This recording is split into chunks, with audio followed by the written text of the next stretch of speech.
So I wanted to share a little bit of the writing inside Queen's Incubus. Like I said, I can't read the prologue. The prologue's too spicy, but it gives you a good sampling of how erotic this romanticy gets at times. So without further ado, I'm going to read you guys Chapter 1, Master of My Destiny. The knights panicked as they caught the heated glare of the first Princess Valeshka's face as she marched for the double doors, unsure if they should stop her. The sharp clack of her heels against marble made her fast approach like a series of whip cracks, and the guards scattered. Bursting through the doors, they had failed to act at all. She shoved the doors open with the force of an invading soldier despite her small stature. The double doors boomed as they hit the walls. The calamity had sent most of the council members to their feet, hands gripping swords, their blades half drawn. That is all but the aloof man with purple eyes drinking from his goblet at the other end of the table from the king. Her father, King Eric Aurelia, waved a hand to make them stand down. His face was red, and she had half expected him to call the guards. The advisors grumbled unkind words. She knew their thoughts on her well. Spoiled brat and uncouth are fine by me. Her brown-eyed gaze rested on the only youth among the old derelict men, a single advisor who gazed back with that rare purple eyes. Milagos Chernobog. Good. I will need him here for what I am about to offer.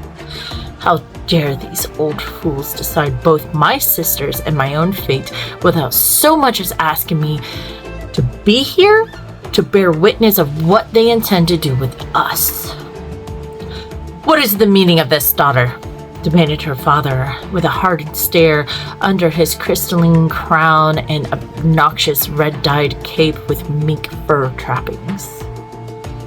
I wish to offer myself up, she announced, sending whispers across the council. We've decided on the matter to send your sister, King Eric, waved a hand at her. Go now. Your crowning is only a day away, my dear, and you shouldn't. How could you even consider sending little Frida to the Whore King when she's not even seen 15 winters? Valeshka marched around the table, all eyes watching as she passed one chair after another, creeping along as she spoke sternly and loudly. Besides, we all know he won't accept an uncrowned princess. Was his request not specifically for me, by name? Pausing, she glared at the old men who sat today, deciding the fate of her and her sister. She demanded in answer, brow raising high. Your Royal Highness, started the advisor of Foreign Affairs, George Strauss, a slimy man who wore expensive attire, loud in colors, and a hat to match. Please, we are only trying to protect the kingdom. This is the only means for a peaceful solution with the Kingdom of Castor. Even the Kingdom of Nassau has accepted the cancellation of your arranged marriage with the crowned third prince, Kashan, over the matter in fear of facing the Whore King's wrath themselves. We are buying time is all. Yes, your Royal Highness, please be mindful, interjected the Brigadier General Theodore Rosenberg, his rank and station sewn on his chest and shoulders as his grand beard shook with his words. We are attempting to avoid a war. His mustache twitched with a sneer as he spoke, offended she had intruded on the meeting. Even if we join forces with the Kingdom of Nassau, they won't arrive for months if the Kingdom of Castor launches a full attack. By the three shades, many of their men are mixed with demon blood. Brigadier General, I am fully aware, she started but was interrupted again. Daughter, I don't think you grasp the gravity of the situation we are in. Her father banged a fist on the table and it echoed. I will not have an insolent child causing a ruckus in my war room. Know your place as a woman, Valeshka. You take me for slow, Valeshka growled, teeth clenched before trying again. If you think sending the wrong princess to that harlot will work again, she was cut off. Let the grown-ups handle this, Your Royal Highness, interrupted Advisor George Strauss as he flicked something from his lapel. We know what we're doing, he insisted. It's in our best interest for you to remain here in Aurelia. Do you have anyone's best interest in mind? Valeshka shrieked, furious now. Do you understand you'll lose both princesses if you first send Frida?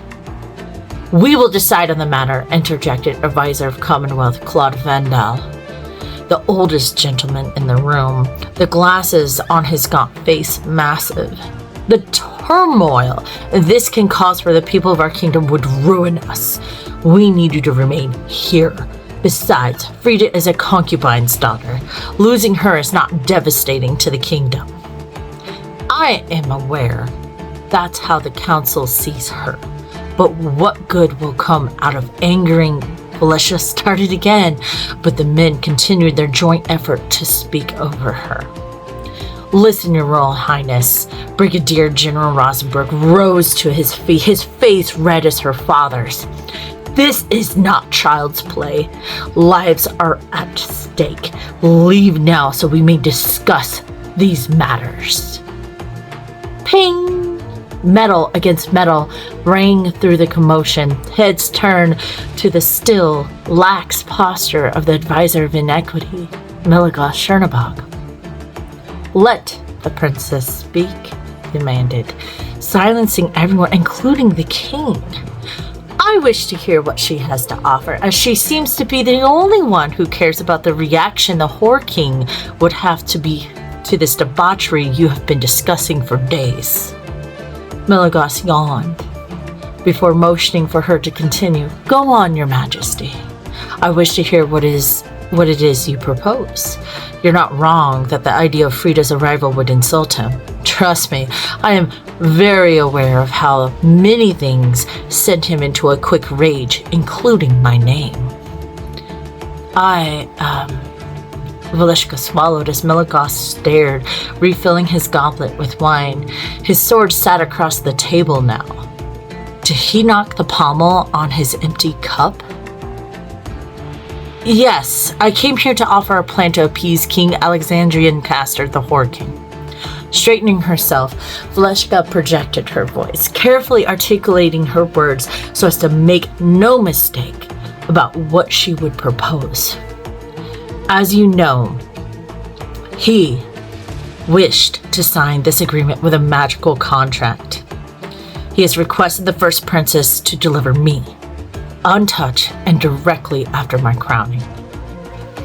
From what I understand, this is par with his preferences. Scanning the room, Valeshka paused on her father's face as he covered his mouth with a hand. Sending the second Princess Frida will only add fuel to the fire. In fact, he anticipates it. In the past, others have tried this, and it's ended with the fall of the kingdoms and clans entirely. Murmurs began to swell among the council until Advisor Chernobog barked silence. His strong jawlines twitched with annoyance as his long black hair rested down in a sloppy braid on one shoulder. Continue, Valeshka. Her father groaned at the informal drop of her name, but she disregarded it and continued. Let's make him an offer he can't turn down. My coronation is only a day away.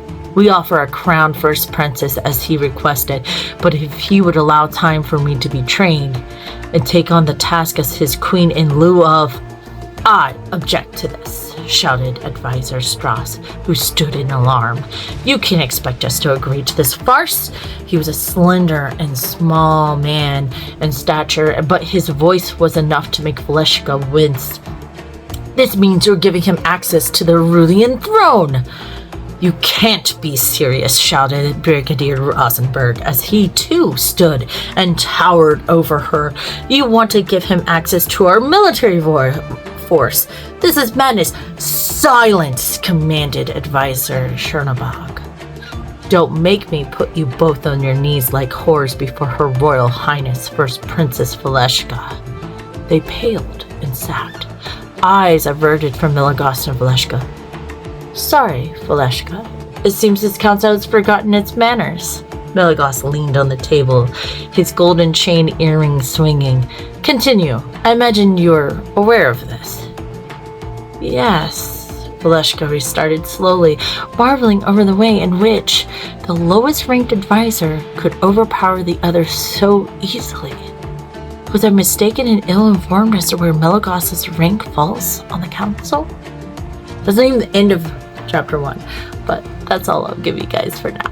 But pre-order a copy or find a copy at willisauthor.com if you're looking for a signed version, or anywhere books are sold.